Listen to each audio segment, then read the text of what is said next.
not Santa, but I always have gifts for my bhagins. Not Santa, but I always have gifts for my bhagins. এই লাইনটো doctor Himanta Biswa Sharma ছাৰে নিজৰ ফেচবুকত লিখিছে, মাননীয় মুখ্যমন্ত্ৰী, আমাৰ মুখ্যমন্ত্ৰী ডক্টৰ হিমন্ত বিশ্ব শৰ্মা ছাৰে ভাগিনছবোৰলৈ, যে মই চেণ্টা নহয় বাট মোৰ ভাগিনছবোৰলৈ গিফ্টছ আছে। চ' ডক্টৰ হিমন্ত বিশ্ব শৰ্মা ছাৰলৈ মোৰ কেইটামান কথা, যে যিবোৰ ষ্টুডেণ্ট 2025 বৰ্ষত মেট্ৰিক দিছে, SSLC দিছে এণ্ড 75+ পাইছিল, সেইবোৰ ষ্টুডেণ্ট আনন্দৰাম বৰুৱা এৱাৰ্ডৰ কাৰণে যোগ্য। আৰু সেইবোৰ ষ্টুডেণ্ট আপোনাৰ ভাগিন নহয় নেকি, বা ডক্টৰ হিমন্ত বিশ্ব শৰ্মা ছাৰৰ ভাগিন নহয় নেকি? যিবোৰ ষ্টুডেণ্টে 75+ পাইছিলে, 75 এণ্ড 75+ পাইছিলে পাৰ্চেণ্টেজ, আনন্দৰাম বৰুৱা এৱাৰ্ডৰ কাৰণে যোগ্য, সেইবোৰ ষ্টুডেণ্ট ভাগিন নহয় নেকি? যিবোৰ ল'ৰাই বাবু আঁচনি পোৱা নাই, HS ফাৰ্ষ্ট ইয়াৰ পঢ়ি আছে, সিহঁতে এইচএছত পঢ়ি থকা ষ্টুডেণ্টবোৰে বাবু আঁচনি পোৱা নাই, সেইবোৰ আপোনাৰ ভাগিন নহয় নেকি? যিবোৰ ল'ৰাই এতিয়ালৈকে বাবু আঁচনি ডিগ্ৰীত পঢ়ি আছে, বাবু আঁচনি পোৱা নাই, কেঞ্চেল হৈছে, ৰিজেক্ট হৈছে, সেইবোৰ ভাগিন নহয় নেকি? যিবোৰ ল'ৰাই জীৱন প্ৰেৰণা বা ছোৱালীয়ে জীৱন প্ৰেৰণা পোৱা নাই এতিয়ালৈকে, ৰিজেক্ট হৈছে, কেঞ্চেল হৈছে, সেইবোৰ আপোনাৰ ভাগিন নহয় নেকি?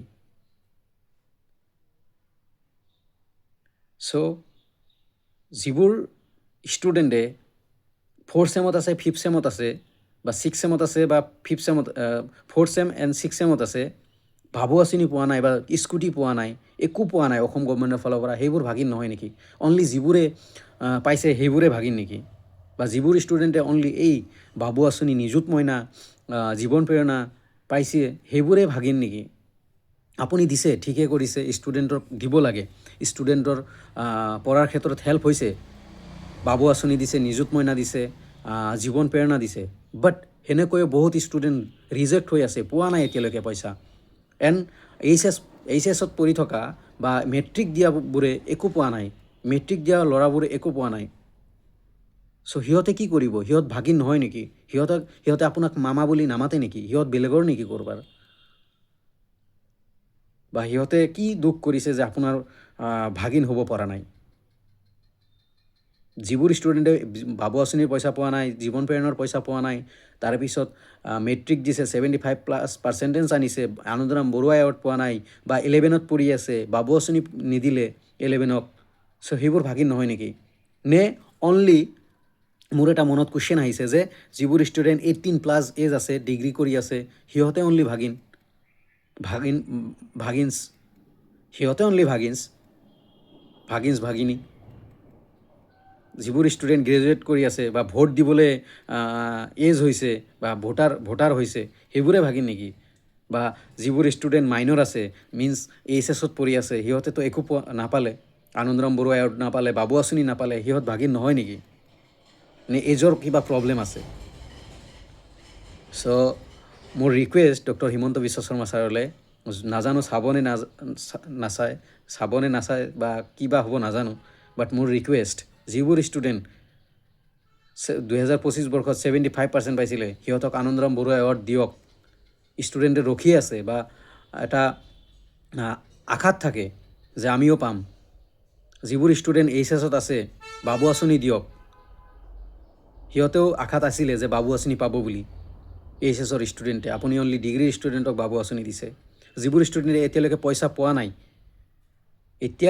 পোৱা নাই বাবু আঁচনি, ডিগ্ৰীত পঢ়ি থকা, সিহঁতক প্লিজ চেক কৰি পইচাখিনি দিয়ক। যিবোৰ ষ্টুডেণ্টে জীৱন প্ৰেৰণা পোৱা নাই, ল'ৰা ছোৱালী জীৱন প্ৰেৰণা কৰিছিলে, কেঞ্চেল হৈছে, ৰিজেক্ট হৈছে, সেইবোৰে এতিয়ালৈকে পইচা পোৱা নাই, সিহঁতক চেক কৰক এণ্ড পইচাখিনি দিবলৈ চেষ্টা কৰক। যিবোৰ ষ্টুডেণ্টে স্কুটি পোৱা নাই, অসম গভৰ্ণমেণ্টৰ পৰা একো পোৱা নাই, 4th চেম এণ্ড 6th চেমত আছে, সিহঁতে একো নাপালে, চ' সিহঁতৰ কাৰণে কিবা এটা ভাবক। তেতিয়াহে ভাবিব আপুনি ৰিয়েল মামা। 50% এতিয়া ভাবি আছে আপোনাৰ ভাগিন, আৰু 50% আপোনাৰ পৰা নিৰাশ হৈ আছে, আপোনাৰ পৰা একো পোৱা নাই, বা অসম গভৰ্ণমেণ্টে একো দিয়া নাই সিহঁতক। অসম গভৰ্ণমেণ্টে কাক একো দিয়া নাই? এইচএছত মেট্ৰিকত 75+ অনা ষ্টুডেণ্টবোৰক একো পোৱা নাই এতিয়ালৈকে। যিবোৰ ল'ৰা এইচএছত আছে, বাবু আঁচনি পোৱা নাই। যিবোৰ ল'ৰা 4th চেম এণ্ড 6th চেমত আছে, স্কুটিও পোৱা নাছিল আগত, বাবু আঁচনিও নাপালে, যিবোৰ ষ্টুডেণ্টে বাবু আঁচনিৰ কাৰণে এপ্লাই কৰিছিলে কেঞ্চেল হৈ আছে, পইচা নাপালে, যিবোৰ ষ্টুডেণ্টে জীৱন প্ৰেৰণা কৰিছিলে কেঞ্চেল হৈ আছে বা ৰিজেক্ট হৈ আছে, ডিছবাৰ্চমেণ্ট হৈ আছে, এতিয়ালৈকে পইচা পোৱা নাই, সেইবোৰ ভাগিন নহয় নেকি? চ' আশা কৰোঁ, ৰিকুৱেষ্ট কৰিছোঁ ডক্টৰ হিমন্ত বিশ্ব শৰ্মা ছাৰলৈ যে এই কথাখিনি যাতে আপোনাৰ কাণলৈ যায় আৰু আপুনি যাতে এইবোৰ ষ্টুডেণ্টৰ কাৰণে বা আপোনাৰ অসমৰ গোটেই যিমান আছে সকলো ভাগিনছৰ কাৰণে যাতে ভাবে কথাখিনি। মই কোনো পলিটিকেলি কোৱা নাই, এজ এ ষ্টুডেণ্ট মই কথাখিনি উত্থাপন কৰিছোঁ। চ' thank U doctor Himanta Biswa Sarma ছাৰলৈ এই মোৰ চিঠিটো যাতে যায় তাৰে আশা কৰোঁ। যাবনে নাযায় নাজানো, বাট আমি সকলোৱে মাত মাতিব লাগিব বা ডক্টৰ হিমন্ত বিশ্ব শৰ্মা ছাৰলৈ পঠাবলৈ চেষ্টা কৰিব লাগিব, তাৰে কাৰণে এটা চেষ্টা। Thank U.